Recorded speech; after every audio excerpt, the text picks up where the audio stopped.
Griffin, and this is a post to sexualfuturist.com. Now, I'm doing humour and sexuality today, and done correctly, humour about sexuality can be a beautifully constructive tool. For example, ladies, it's okay to laugh during sex. Just don't point while you're doing it. That's a little quip from The Log, a dwarfer's guide to everything, written by comedian Craig Charles. I said Ray Charles.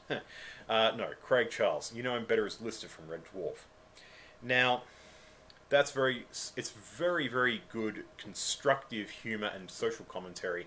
It tells men not to worry about women giggling, and it tells women not to emasculate men. Now, you take another example. Chivalry is dead, and women killed it. It's a little bit done by Dave Chappelle. You can look it up here on YouTube. He says, if there's a girl wearing a sexually provocative outfit in a club where people are picking up, and you and your friends start shouting out comments to her, she does, and he looked straight at the audience when he said this, she does have a right to walk over there and tell you that that's not what her clothing means. And she's absolutely right to do that. Dave then looks at his audience and says, and ladies, that is confusing for men.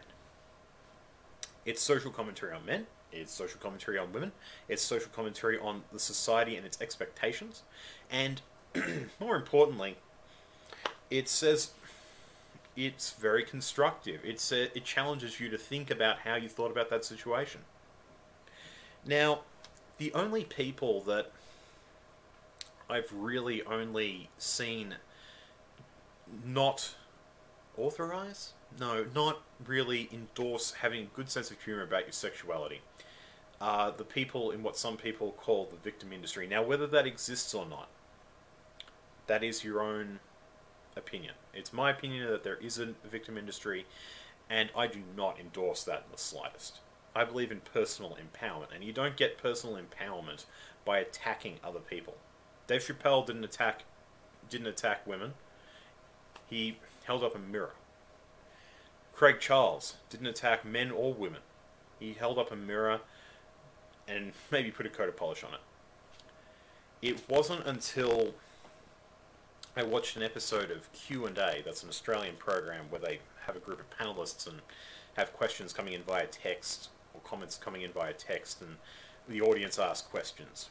And that I saw that really in action with Dr. Gail Dines, because the default reaction of most of the panelists when they're talking about porn and their experiences was to laugh and joke and draw from their own experiences, which the best sexual humour does, and look at it in a different way. And she was a complete wet blanket on the subject because she will not tolerate anyone saying anything that does not agree with her opinion, that it is a hurtful, degrading way to use your sexuality, to use it in anything that relates to money. Now, she does have a right, absolutely, to her opinion.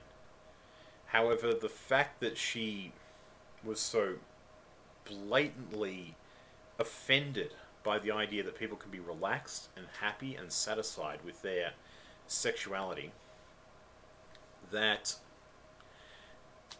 yeah, it bothered me because it wasn't constructive at all. It didn't seem constructive.